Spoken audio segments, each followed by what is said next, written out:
Hello everybody, welcome back once again. I've got another Triangle Strategy character guide for you. This time we are talking Maxwell, the Divine Spear. or the Dawn Spear, as he's referred to throughout the game. I really like Maxwell, although, for whatever reason, I actually didn't really use him that much. He's, you know, I don't know, I think there's just, it's the case in this game that there's so many really good characters that, you know, some of them just aren't going to end up making it into the battle, right? So, anyways, all right, let's start off really quick here with the accessories. Now, I didn't really put all that much thought into Maxwell's accessories, but I did give him the strength bracelet. I mean, you know, Maxwell is you know, pretty tanky. He's kind of like the middle of the road, you know, like most of the melee characters in the game are at least, you know, semi-tanky. You know, at least better than any of the mages anyway. So, you know, I wasn't too worried about that, but I did want to give him a little bit of extra damage. You know, the instant death portion of the bracelet, the strength bracelet, I've never been, you know, all that impressed with. I still don't even remember which abilities in the game are even like instant death. Like I'm drawing a blank now. So that part of it isn't that interesting, but you know, 3 strength is the most that you can get out of an accessory anyway. So there's probably some other ones that might work out well on him, but oftentimes actually a lot of those are kind of being taken by other characters. But anyways, I've also got a speed amulet on him. Of course, you know, a speed bracelet would have been better, but I was a little bit low on those, which actually would have really given him a really impressive speed stat. He already has a, you know, a fantastic speed stat, but we'll go over that in a second. All right, so strength, you know, 59 again, pretty solid. He's actually, his base is a 56, so you know, slightly above average, I would say. Physical defense, again, middle of the road, a 51. That's, you know, pretty standard for actually most of the units in the game. You know, right, kind of like middle ground. Magic attack, not that great, but you know, I can probably count on one hand how many times I used a, you know, a fire stone or an ice stone with him. So, you know, never really, not too worried about that. But magic defense, again, kind of middle of the road. You know, not bad, not like, you know, Eridor levels or Flanagan levels of magic defense, right, where they're getting basically one shot by mages, but also not as good as a pure mage. Luck 27, you know, pretty middle of the road as well. It's a little shame that his isn't a little bit higher because, you know, he actually doesn't do a lot of damage, I think, with a lot of his abilities, especially here his regular attack is only a 170 power, and so, you know, it would have been nice to have a little bit more luck so that he's getting crits more often. But that said, he does have traverse, which makes it kind of easy to get behind enemies. You know, you can just jump behind them using traverse and then go for the automatic crits. So at least he's got that going for him. Accuracy is 64, very good accuracy. This is really high, especially for a melee character. So pretty solid. And then again, speed. So his base speed is actually at 29. That's nuts. That's actually really good. He's in the like top tier of speed in the game for base. Which again, you know, had I an extra or another extra speed bracelet, that would have bumped him up to 32. Which, you know, again, amazing speed. Evasion is 57. You know, not horrible, but you know, you're not going to be seeing the type of evasion as you would with, you know, an Anna or a Groma, you know, that sort of thing, with, you know, kind of stacking, or after I've stacked their evasion as well. But you know, he'll do okay. Every once in a while, you'll get a little bit lucky. His movement is 2, so standard, and then movement is 5. I'm sorry, jump is 2, which again is, you know, very standard, and then his movement is 5. So he can cover a lot of ground. Alright, so let's get into the abilities here. So triple thrust, this is probably the ability that I use the most. The power is really good, a 280. Right now it's reflected, or it's showing that it costs 2 TP to use this, but He's got a weapon ability that reduces that by 1, which is, I mean, you can, so then at that point you can use it literally every turn. So very, very solid damage. You know, the thing though with him is he's very similar to Roland in that they use spears, and so the range is actually 1 to 2. So, you know, if enemies are stacked together, right, or one behind another, you can use just his regular attack to actually, you know, hit 2 enemies. And I believe he's actually got is it a weapon skill? No, it must be, it's 2 birds, 1 stone.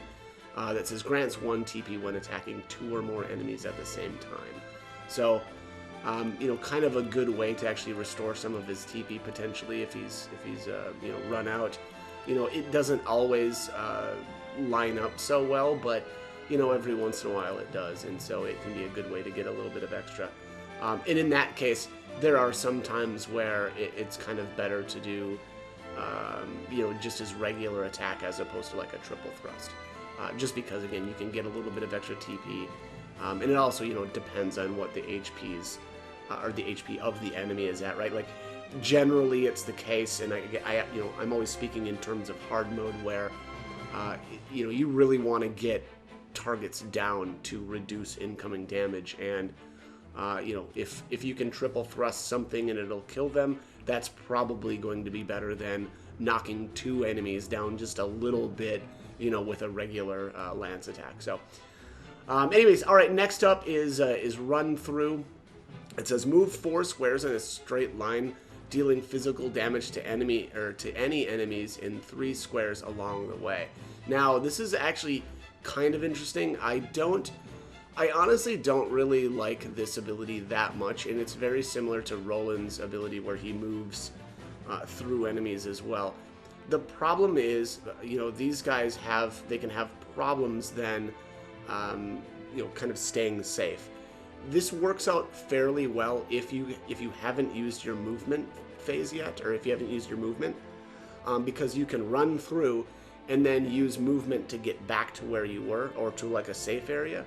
The problem is if you try to move, then run through, then you're stuck there.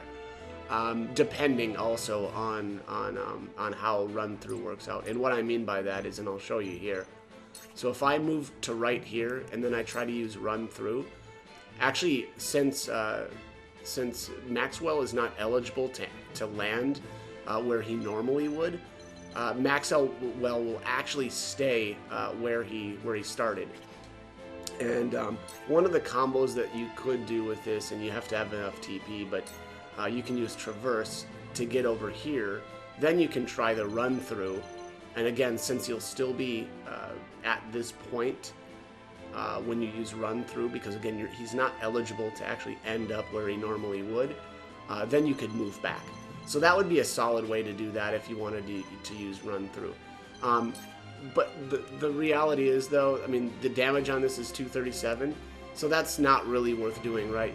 Triple thrust is going to do a lot more damage to this guy.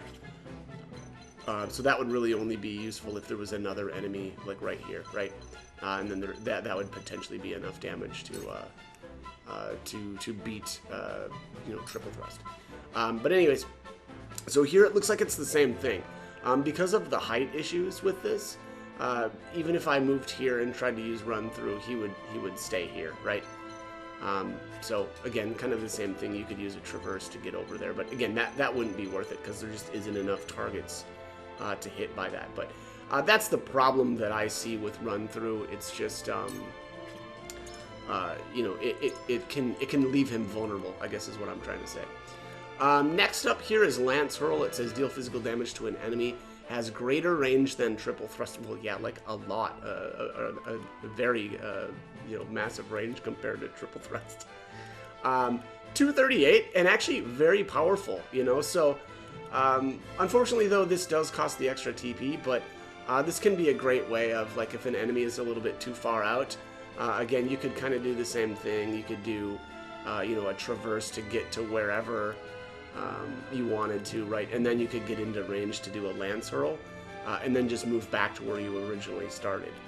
But, you know, that's pretty TP intense, I realize that, but that's the way hard mode works, honestly. You just have to always be playing super, super defensively, and, you know, more times than not, you know, running out, running through an enemy or two, and then kind of sticking out like a sore thumb is going to end up with Maxwell dead. So, again, you just kind of got to be really careful about that stuff. But I actually did use Lance Hurl quite a bit. The other thing is with this game is that positioning and staying safe is just so important that sometimes it's nice to just have an ability that you can use from really far away, and Maxwell has that advantage where a lot of the other melee characters in the game, like Travis for instance, you can't really do anything from range, and so if an enemy is too far out, there just isn't really much that you can do, and sometimes you'll just have to sit there and let the enemies come in. But Maxwell, on the other hand, can throw a lance out at them, or again, use the traverse combo, maybe use a triple thrust, or just traverse and then use his basic attack, and then run back to safety. So that's one of the reasons why Maxwell actually is so good, is for exactly that sort of thing. It's more like the hit and run tactics, because hit and run is amazing in this game. It's just, again, because you have to play so defensively, and again, I'm speaking in terms of hard mode. Maxwell is kind of, I have to imagine, kind of a beast when it comes to the easier difficulties, because you can just do whatever you want, right? Run through, and you'll probably be able to take a bunch of hits from enemies and be just fine. But next up, all right, so let's go with talk about counter stance. So similar to Eridor and Serenoa, where they've got a chance to counterattack when attacked by an adjacent enemy. Now this does say chance though. So I think that's similar to Serenoa, right? Where Serenoa doesn't always counterattack, whereas Eridor always counterattacks when he takes a physical attack. So, not as good as Eridor, but still, hey, some extra damage, once in a while, which is always kind of nice. Two birds, one stone, already went over this. This is, again, if you've got, two enemies that are close enough to each other where you can actually hit both of them. You can actually get an extra TP because of that. Traverse, again, this is one of the reasons why Maxwell is so good. Obviously, and very similar to some of the other characters that I've done guides for, like Milo, where what you need to do is actually you need to use Traverse first, and then you can attack, and then you want to move back, right? So jump out, attack, and then use your movement to get back to where you were. And that'll keep you fairly safe. And before I forget, I should talk Maxwell's recruitment requirements. So you need to get to 750 morality and 1050 liberty in order to get him. So pretty easy to do. I actually ended up getting all of the characters, like the conviction-based characters, in my initial pass through the game. So very, very easy to do. And also, though, conviction does carry over, which I didn't really realize, my first, or the first time I went through the game. I was a little worried that if I didn't, recruit everybody by the end of the game, then everything was going to reset, and then I would have to, do my second playthrough and try to farm all of those points again. But that wasn't the case, which is, pretty good. But anyways, lastly, so Maxwell's final promotion, he gets the Revive ability. It says grants you the ability to recover one time after falling in battle. I never made use of this because basically I went through the entire game and did all of the battles without dying, and so, or without having any allies get knocked out. So unfortunately this wasn't that useful for me, but I suppose it actually is pretty good, right? Anybody having the ability to just, revive after they've been knocked out is pretty solid. And actually, I kind of feel like that goes really well with the way that the story plays out. It actually makes a lot of sense. So very, very cool job on the attention to detail there. But last up here is high jump. So it says jump to a selected square, then deal physical damage to all enemies within range.